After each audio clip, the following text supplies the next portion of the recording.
আমার নাম মোহিনী। আমার বিয়ে এমন একটা পরিবারে হয়েছে যেখানে অনেক ভাই একসাথে থাকত, কিন্তু কেউ কারো বিষয় মাথা দিত না, যে যার কাজ নিয়ে থাকত। শ্বশুরবাড়িতে শ্বশুর শাশুড়িও ছিলেন। শাশুড়ি আমাকে মায়ের মতো ভালোবাসতেন। আমার মা এই দুনিয়াতে নেই, তাই আমি শাশুড়ির মধ্যে আমার মাকে খুঁজে পেয়েছি।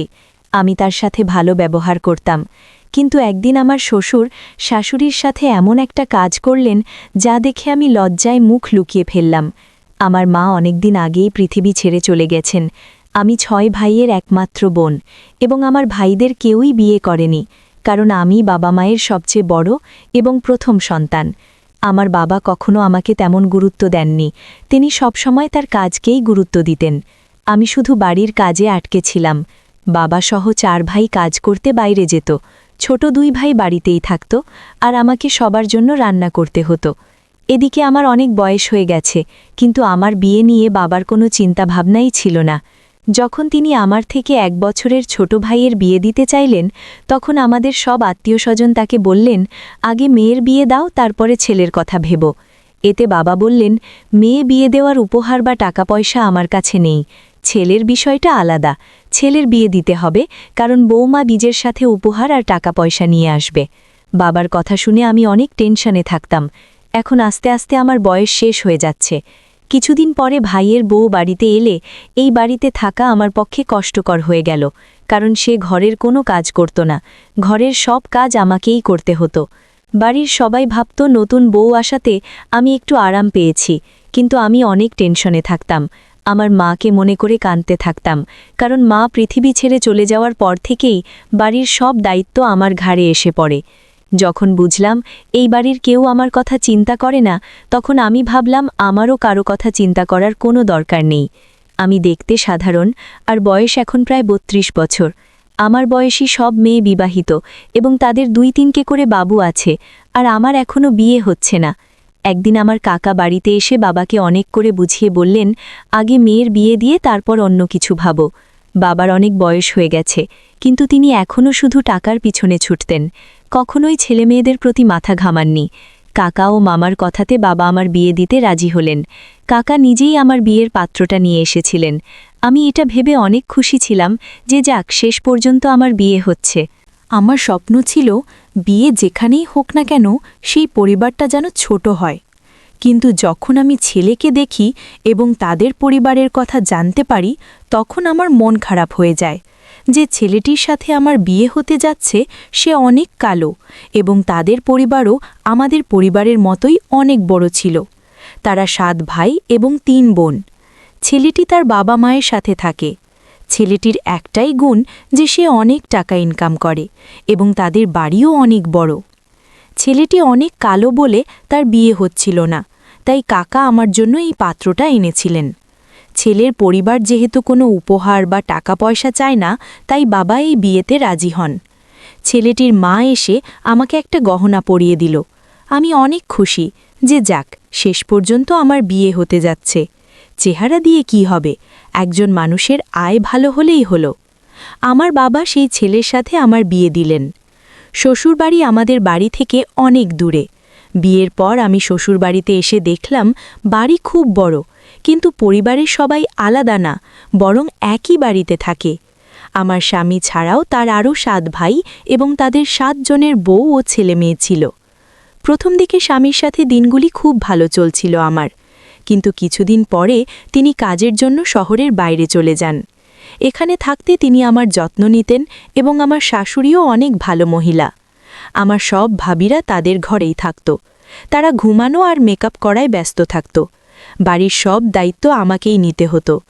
আমার শাশুড়ি আমার দায়িত্বে অনেক খুশি ছিলেন। স্বামী শহরে যাওয়ার পর থেকে আমাকে একাই ঘরে ঘুমাতে হতো।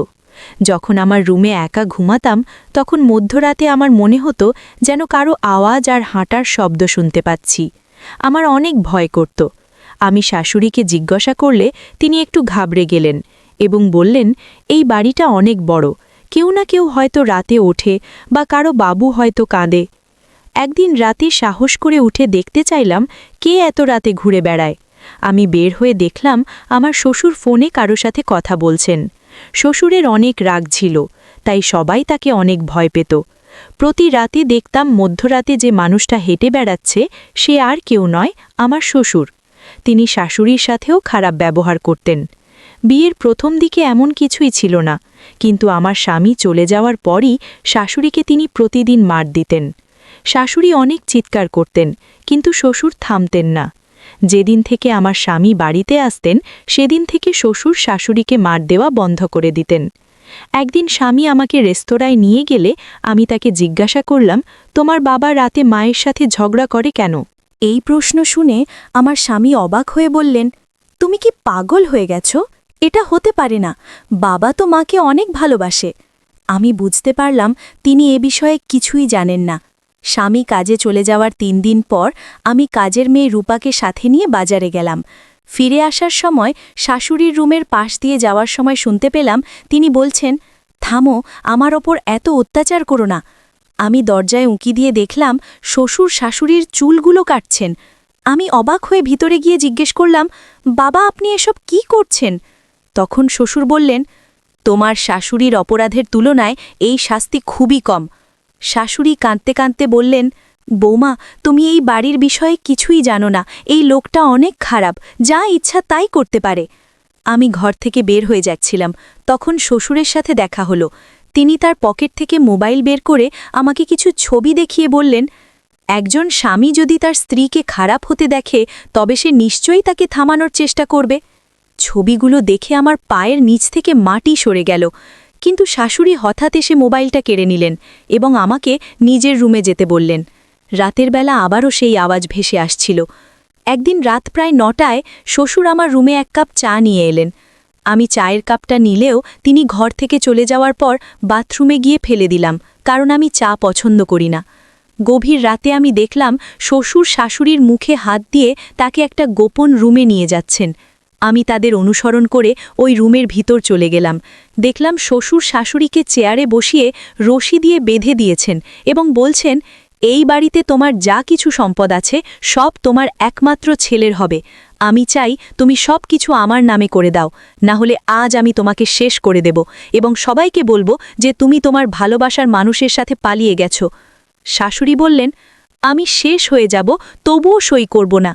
শ্বশুর শাশুড়ির মুখে থাপ্পড় দিয়ে বললেন, আজ আমি পুত্রবধূর চায়ে ঘুমের ওষুধ মিশিয়ে তাকে অজ্ঞান করে দিয়েছি, সে কিছুই জানবে না। আসলে শাশুড়ির প্রথম স্বামী অনেক ধনী ছিলেন এবং মারা যাওয়ার আগে সমস্ত সম্পত্তি তার ভবিষ্যৎ সন্তানের নামে লিখে দিয়েছিলেন।